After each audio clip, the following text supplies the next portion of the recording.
Hi everyone, Budget Stark here. Thanks again for tuning in. We're checking out the Comicave 1/12 scale 75% die-cast metal Iron Man 3 Shades figure, which is the Mark 23.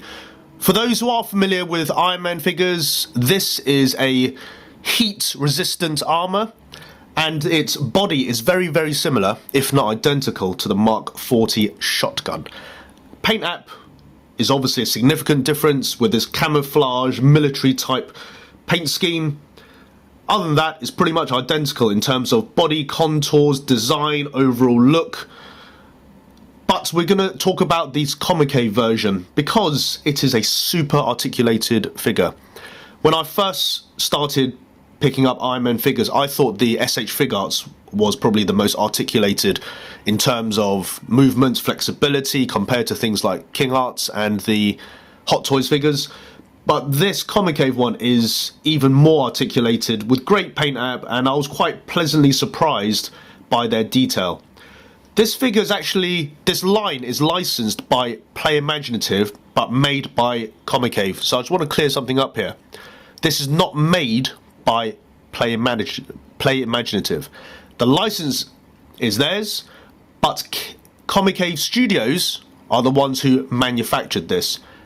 So it's a completely different setup for those who previously picked up Play Imaginative figures.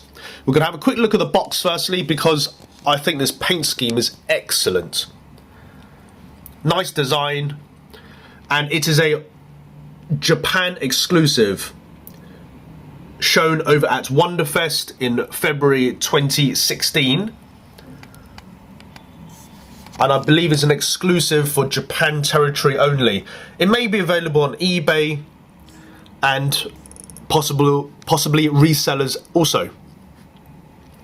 I'll put at the end of this video more information about where you can find out more about Comicave, and also where people can pick this up, because I get asked that all the time. Where can I buy this? Where can I buy this? You can do a Google search, which is the most easiest and straightforward way to find out where you can pick up figures. I know Bluefin, who's a toy distributor in the US, has Comicave products for sale, so check out Bluefin also. So you get the stand, the base here, instructions manual, which is in Japanese because it's Japanese exclusive. You get the cloth for cleaning, screwdriver, 2 different rods and display stands. This is a flexible one, very similar to the Hot Toys flight stand. Various hands, relax, gripping, fisted, repulsor, and also thrusters. These two thrusters here fit into these palms, so it looks like he's shooting a blaster from his wrist repulsors, and this is for his thruster. So looking at this figure, I've got the backlight switched on. That shows off the eyes and the chest reactor.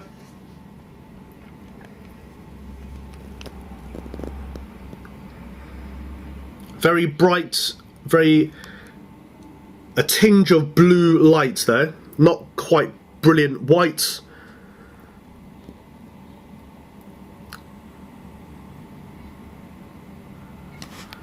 And to show you the back of this also,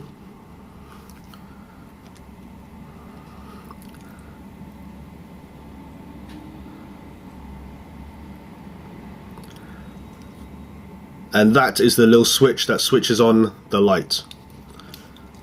And the visor can fold down like so, and you can see the eyes shining through the visor there.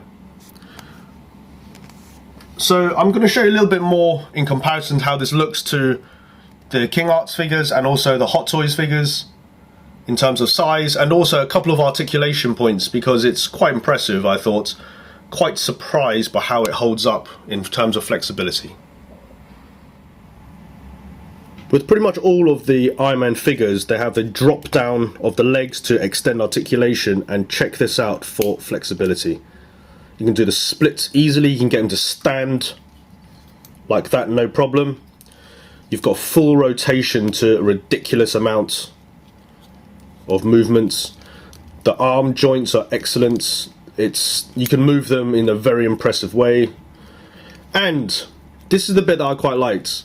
Because these are very small and dainty figures compared to what we're used to in terms of 1/6 or 1/9, the battery compartment is nicely designed. Instead of fiddling about with a small section in here, this is the same as the shotgun one. So literally you pull this up, the midsection reveals the battery compartment underneath, and here is the screw to open it up. There's two connectors here that connect onto this section here. And also this rotates, so it doesn't hinder much movement at all. So if you want to connect it back, like so, you can still get the rotation. The joint is nicely hidden, you can't really see it because it's part of the armor design. And you still get the dip either side, like so. So if you switch this light on, nice and bright, you get the movement on the visor, and the head tilts a little bit as well. Not a huge amount there. But a nice design overall, and like I said, super articulated for a die-cast figure.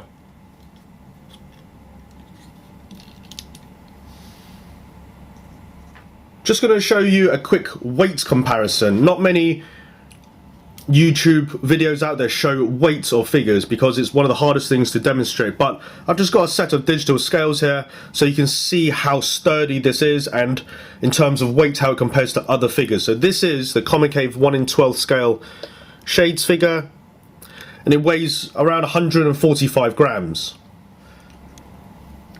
This is the King Arts Mark 43 die-cast figure, 1/9 scale. Let's put this on the scales, and it's coming in at just under 330 grams. Now if we move up a scale to the 1/6 scale, Mark 42 from Hot Toys, this is coming in at 836 grams. Significantly heavier. Many people ask, how does that compare to a plastic Hot Toys figure? So this is the Mark 5 1/6 scale Iron Man figure. Set this on the scales, we're looking at 310. So about half the weight of a 1/6 scale plastic Hot Toys figure. Final height comparison. We have the Comicave 1/12 scale on the left, which stands at just around the 6-inch mark. In the center we have the King Arts 1/9 scale Star Boost, which stands at around 9.5-inch mark. And then the Hot Toys Mark 42, which stands at around the 12-inch mark. So there you can see it's pretty much exactly half the size of a 1/6 scale figure. That's pretty much all I want to show you guys. Hope you enjoyed the video.